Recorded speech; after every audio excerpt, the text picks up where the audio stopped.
mas que nessa manhã Deus se faça presente, que os anjos estejam aqui ao nosso redor e que o Espírito Santo abra o nosso coração para nós podermos compreender a mensagem de Deus para nós e não só isso, colocar em prática no nosso viver cristão. Vamos orar? Senhor Deus e Pai, nos encontramos na Tua presença, nesse bom lugar que é a Tua igreja. Queira nos ajudar. A Tua palavra neste momento vai ser aberta. E que ela sirva de bálsamo, de lenitivo e de forças para que nós possamos vencer todas as batalhas dessa vida. Em nome de Jesus oramos. Amém.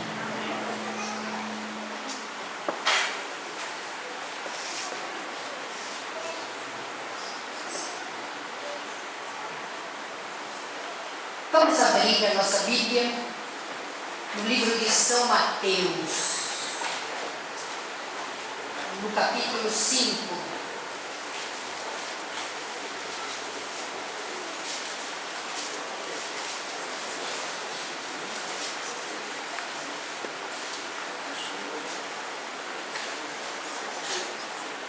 Este capítulo 5 de São Mateus é um dos mais lindos da Bíblia.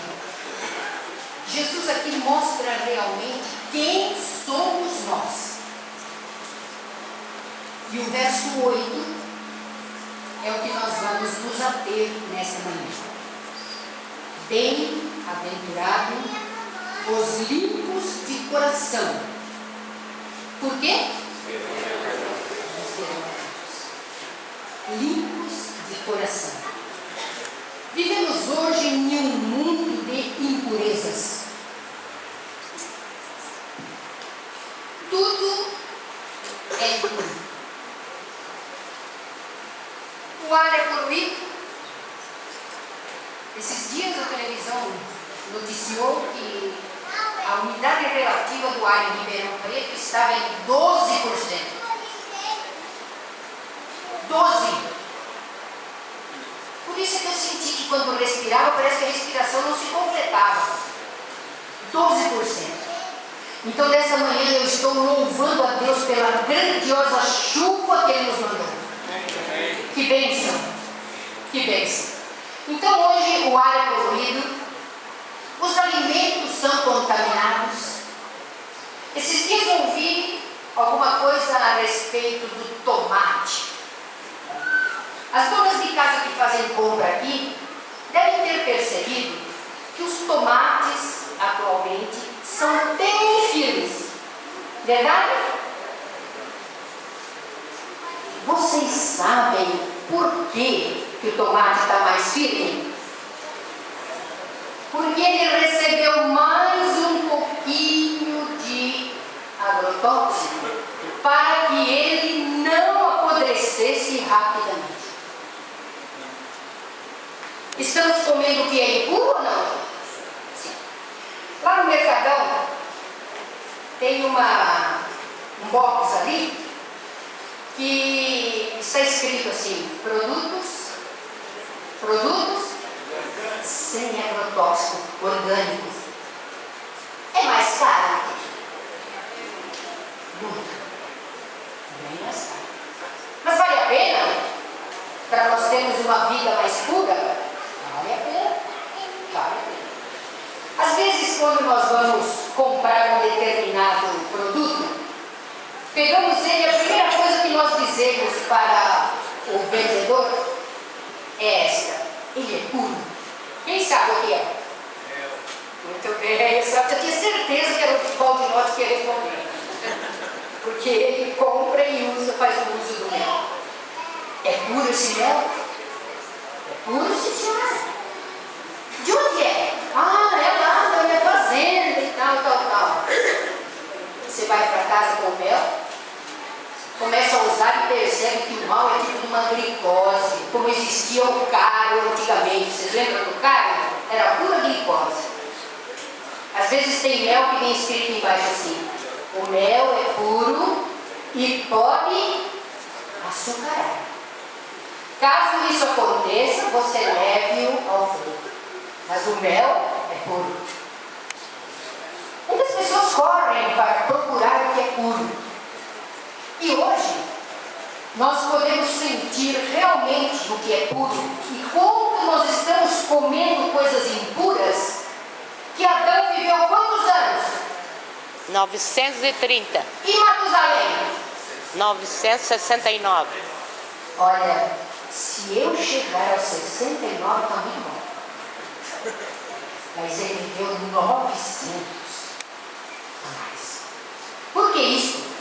Porque nós estamos nos tornando impuros por causa do que nós usamos para nos alimentar.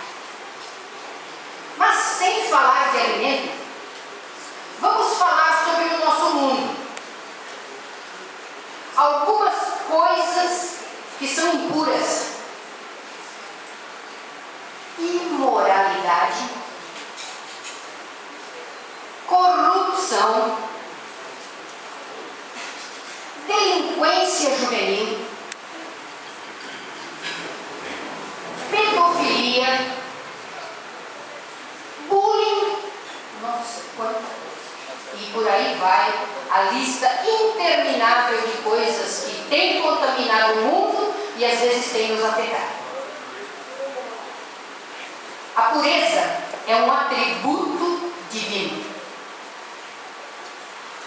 A pureza do reino de Deus, a pureza dos anjos celestiais e a pureza de Adão e Eva antes de pecar.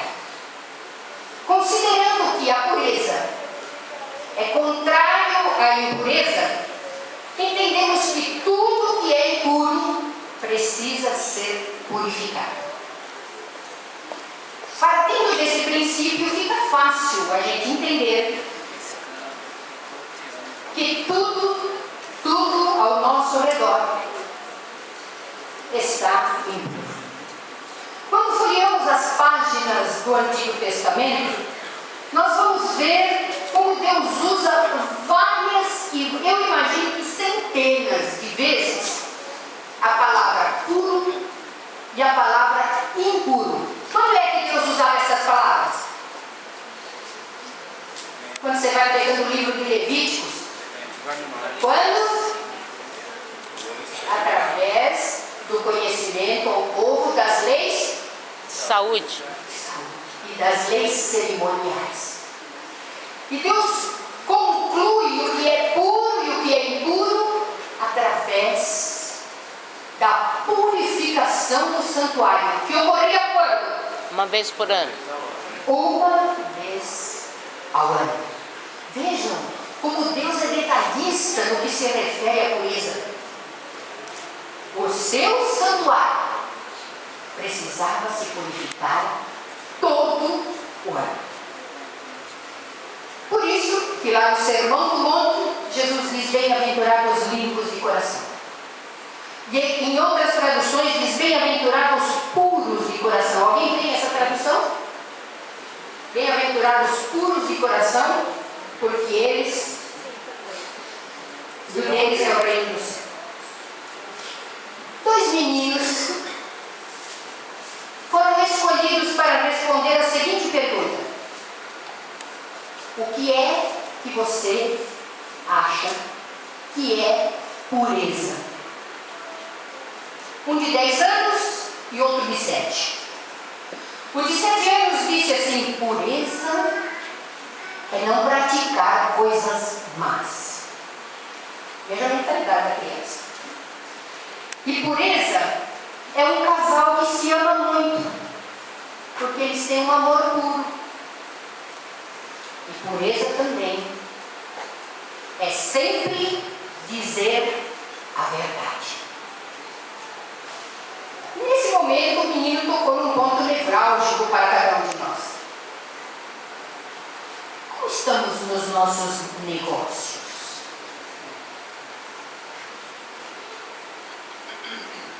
Como estamos no nosso trabalho? Como estamos tratando a nossa família? Estamos ensinando aos nossos filhos a verdade? Ou às vezes usamos algumas mentirinhas para esconder algo? Ser puro é ser verdadeiro. Um menino de 10 anos disse assim: pureza é não ter peso na consciência. Você hoje está com algum peso na sua consciência? Alguma coisa está lhe dizendo que você não está certo. Você precisa acertar as coisas. Se isso estiver acontecendo, nós estamos nos desviando da verdadeira e santa pureza que Deus quer de nós. O menino diz assim: pureza é demonstrar carinho. Será que nós estamos tratando bem os nossos semelhantes? Eu sei que hoje é muito difícil, quando alguém bate a sua porta e pede alguma coisa, você fica cocheando entre dois pensamentos: atendo ou não atendo?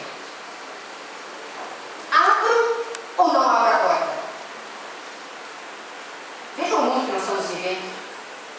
Hoje em dia, há pouco tempo atrás, uma das nossas vizinhas ali no Campos Elíseos, alguém bateu e disse: olha, o senhor pode me dar um prato de comida? Ela disse: espera um pouquinho. Arrumou um prato de comida. Quando ela foi abrir a porta, a arma estava na sua cabeça.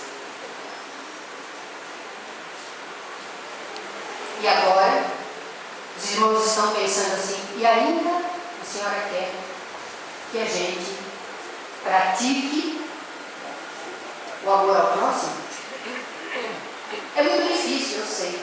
Sabem por quê? Eu continuo dizendo que o nosso mundo está cheio de impurezas. Nós devemos ter muita cautela, porque as coisas estão acontecendo e cada vez pior.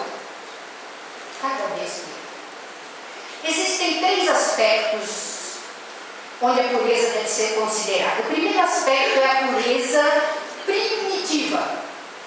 O que quer dizer a palavra primitiva? Cadê o professor de português aqui?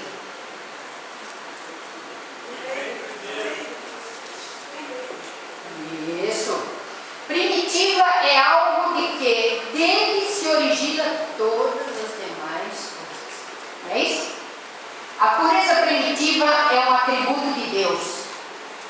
Só Deus tem a pureza primitiva, porque é dele que emana os raios para nós termos a pureza em nosso coração. Existe a pureza criadora. A pureza criadora, quem recebeu foi Adão e Eva, antes de pecar. E a pureza adquirida é a nossa pureza. É a pureza que nós precisamos ter. Porque a pureza advém de um coração transformado, um coração que ama Deus e um coração que caminha sempre, como disse Moisés, nos passos de Jesus. Esta é a pureza adquirida. Você e eu precisamos todos os dias colocar na nossa mente que nós precisamos obter plenamente, não é uma parte só não, a pureza adquirida, que vem de Deus. Quando foi lançada uma marca de sabão, eu não sei quantos se lembram, aparecia um gigante branco. Alguém lembra dessa marca? Um gigante branco, assim, parecendo tipo de um lençol. E ali dizia assim: pureza de vida. Deus quer que nós sejamos gigantes. E Deus quer também que nós tenhamos uma pureza de vida. O que será que macula? O que será que mancha? O que será que desonra a pureza? Pensamentos impuros. Cuidado. muito cuidado. O inimigo trabalha de tal forma que, se nós permitirmos, diz a Sharon White, ele entra nos nossos pensamentos. Sem a nossa permissão, ele não entra. Mas se nós abrirmos uma brecha, ele pode fazer terríveis coisas com o nosso pensamento. Cuidado com o que fazemos. Hoje em dia, nós estamos abismados de ver pela televisão a quantidade de ministros que estão sendo demitidos. Por quê?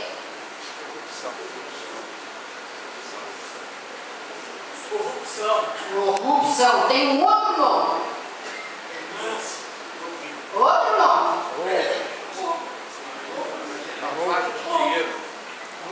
Lavagem de dinheiro. Muito bom. Tudo isso que os irmãos falaram significa Falsidade ideológica. propina. Né? Propina.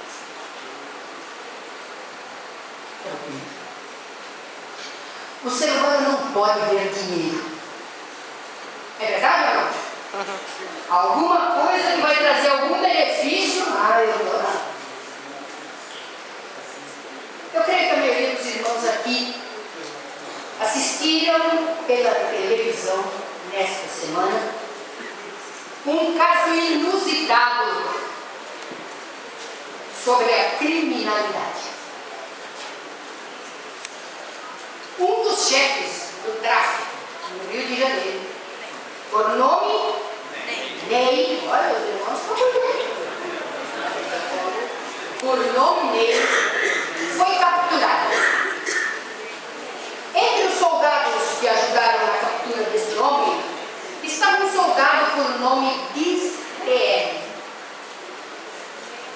Ouviram também? O Ney chegou perto do soldado e ofereceu uma propina, mas era muito baixa. Me ajudem. 1 milhão. A gente nem consegue mais falar essa palavra milhão, né? 1 milhão de reais. O que é que você faria? Vocês estão dizendo assim, mas resolvi minha vida. Eu saía dessa situação que eu estou.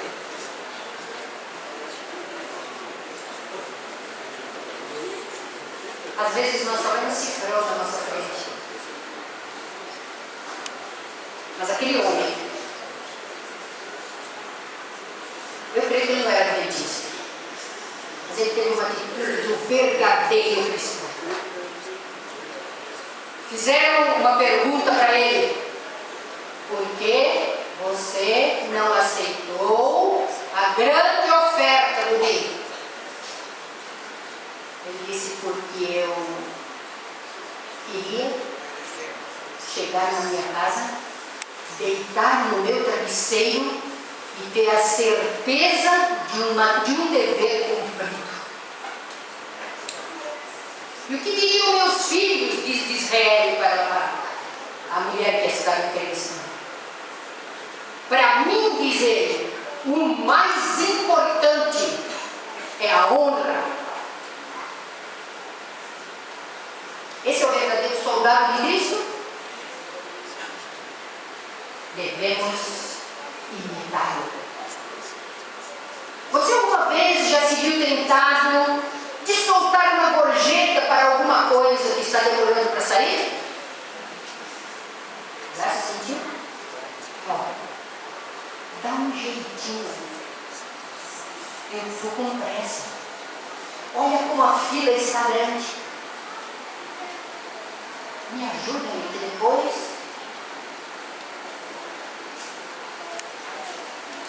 Isso é propina ou não? Ainda que você der 10 reais para ele, é uma propina. Mas em meio a tudo isso, existem pessoas muito sinceras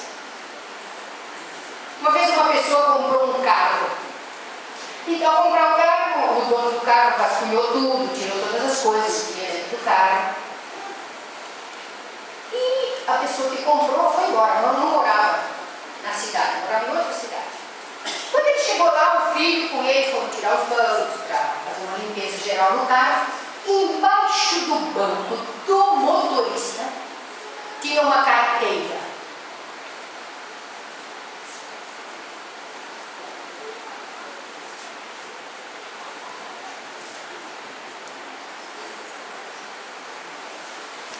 E dentro dessa carteira tinham cheques pré-datados e R$1.000 em dinheiro. A pessoa que comprou o carro estava a 600 quilômetros, porque ela comprou em São Paulo e foi para Presidente Prudente. E vendo a carteira, abriu ali, o filho disse: pai, o que nós vamos fazer agora, pai? Está tão longe. O dinheiro e os cheques que estavam dentro da carteira dava suficientemente para comprar um carro que ele ia comprar. Esse homem tentou encontrar, através do 102, o telefone daquele indivíduo. E quando o telefone tocou e aquele homem atendeu o telefone, ele disse: oh, meu senhor, eu sou o moço que eu comprei o carro do senhor. Não me diga que o senhor achou minha carteira. Achei. Aqui na minha mão. Eu quero devolvê-la. Coloca no Sedex. Eu pago todas as despesas. Por favor, me mande. Aquele homem prontamente também quis deitar no travesseiro com a consciência limpa. Com a consciência limpa. Veja, às vezes, irmãos, são algumas coisas que a primeira lembrança nossa é dizer assim: não, só para mim. Eu roubei. Roubei? Eu só achei. Eu só achei. Nós precisamos cuidar muito. Nós pequenas coisas. São coisas quase irrisórias, mas que podem nos deixar fora do reino do céu. Essa semana alguém foi ao banco pagar uma duplicata. Pagou, recebeu o troco e antes de sair ali do caixa ele conferiu o troco. Estava sobrando R$10. Abro um parênteses aqui para dizer que quando o troco vem a menos, nós corremos numa desabalada corrida para pegar o que é nosso. Quando ele vem a menos. E quando ele vem a mais? Quem mandou ele dar? O erro foi dele. Os R$10 a mais. Aí, a pessoa que tinha recebido o troco falou para o rapaz: moço, você faz favor de conferir o dinheiro? Por que o senhor está pedindo para conferir? Não. Geralmente é assim quando você pede para conferir, né? Ah, o que é isso? O que foi? Está duvidando de mim? Então o rapaz pegou: por favor, confia. E ele conferiu. E tinha R$10 a mais. Ele levantou da cadeira, o rapaz que estava no caixa, levantou da cadeira, a outra pessoa estava aqui desse lado, e ele levantou do caixa, deu um abraço muito apertado naquele homem. E disse assim para ele: obrigado, meu amigo. Porque se você não me devolvesse esses R$10, no final do dia, quando eu fechasse o caixa, eu é que tinha que pagar os R$10. Vejam, são coisas mínimas, irmãos. São coisas mínimas que vão formando o nosso caráter para nós sermos puros, nem um mundo impuro. Nós precisamos viver num mundo impuro e sermos puros. Nós não podemos deixar as coisas mundanas acontecerem na nossa vida, porque nós temos, a Bíblia diz, cada um dará conta de si mesmo, Deus.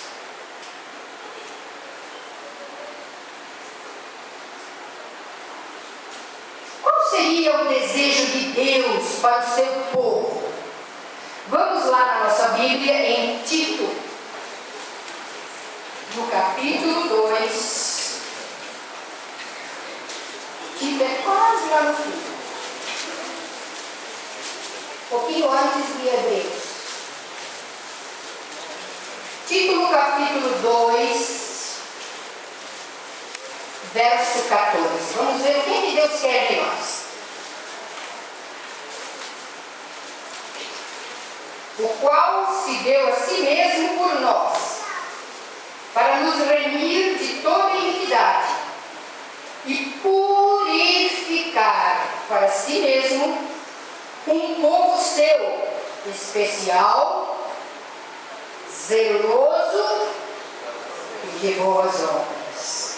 Outro texto, 1 Timóteo capítulo 4, logo um pouquinho antes aí.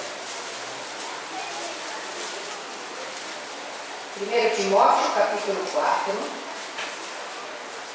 e o verso 12. Ninguém despreze a tua mocidade, mas sê o exemplo dos fiéis, no trato, na caridade, no espírito, na fé e na pureza. Ser puro.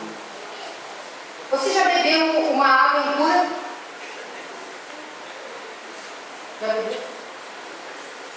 A gente vai beber assim, parece com um gosto diferente. Mas a água tem três qualidades, a água que realmente é uma água pura. Quais são?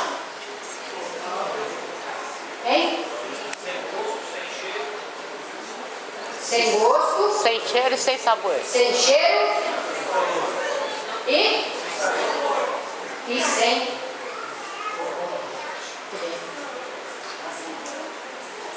Jesus pede para nós bebermos água, mas não é a água que nos sacia a nossa sede física, é a água que sacia a nossa sede espiritual.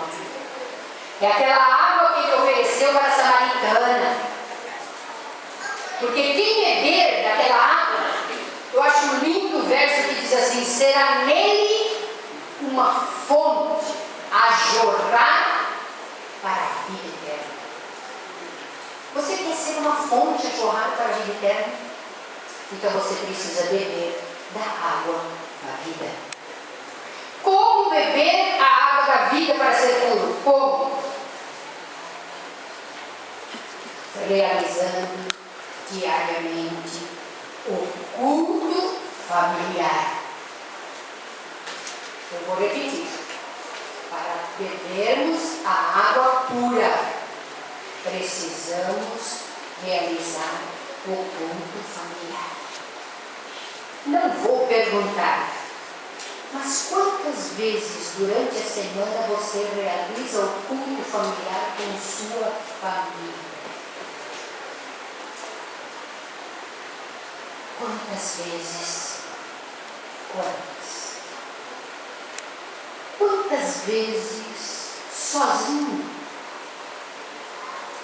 num lugar bastante aconchegante, você tem feito os seus momentos devocionais? Eu disse duas coisas aqui. O culto familiar é uma coisa, mas nos momentos devocionais é onde você, quando tem condições de se ajoelhar, se ajoelha e diz: Senhor, eu estou aqui. Me dá forças para este dia. Fica comigo, Senhor. Que a minha mente se assemelhe à sua mente. E que este um dia seja um dia de paz, de bênção, de satisfação, ainda que venham lutas, provações, mas eu quero estar em pé. Me ajude. Os irmãos acreditam que Deus não ouve uma oração dessa?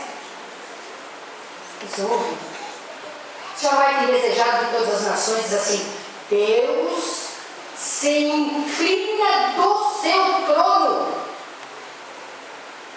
para escutar a oração de um oprimido. Coisa linda. Ele se inclina. Faz mais ou menos uns 2 meses, uma prima nossa descobriu num exame de rotina que tinha um câncer no seio.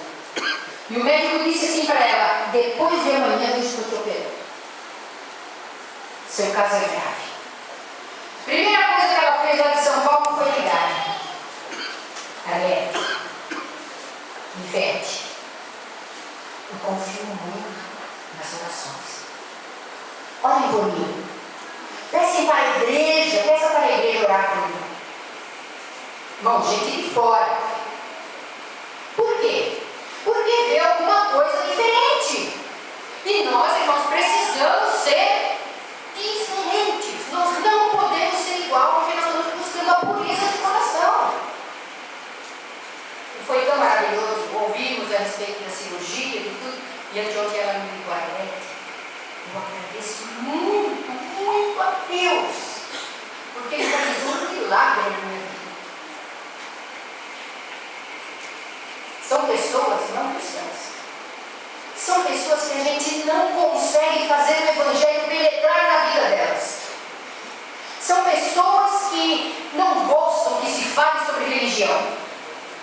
Mas veja, existe um fiozinho de esperanças aí, porque ela confia nas orações. Irmãos, hoje nós precisamos ser a semelhança de José. Lá em Gênesis 39, vem um exemplo magnífico de o que é um coração puro. Gênesis 39.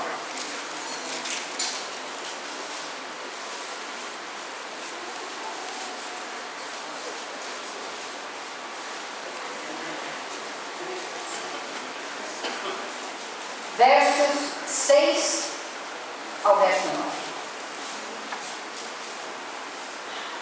E deixou tudo que tinha na mão de José. Potifar, né? De maneira que de nada sabia do que estava com ele. Imagine, José tinha tudo em mãos. Tudo passava pela mão de José. De nada sabia do que estava com ele, a não ser do pão que ele comia. José era formoso, de aparência, e formoso à vista. E aconteceu depois destas coisas, que a mulher do seu senhor pôs os seus olhos em José e disse: deita-te comigo. Ele, porém, se recusou. E disse à mulher do seu senhor. José disse: eis que o meu senhor não sabe do que há em sua casa, nem do que há comigo, e entregou nas suas mãos tudo o que ele tem. Ninguém é maior do que eu nessa casa, e nenhuma coisa me vedou senão a ti, porque és sua mulher.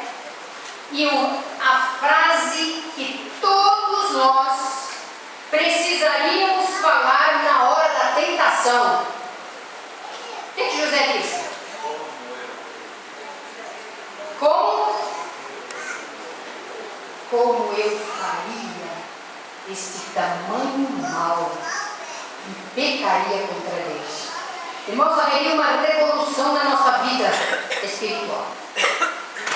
Se nós, nas pequenas coisas que vamos fazer, e quando o inimigo nos ataca, nós diríamos assim: como eu faria tamanho mal e pecaria contra Deus? Eu não posso fazer nada. Mas para isso acontecer, nós precisamos ter uma vida de oração. Para alcançarmos a pureza que nós precisamos ter para chegar ao céu, nós precisamos de muita oração. Muita oração. E hoje, eu convoco os irmãos para que nós façamos um propósito de melhorarmos a nossa condição espiritual. Dá a impressão, irmãos, que nós estamos sentados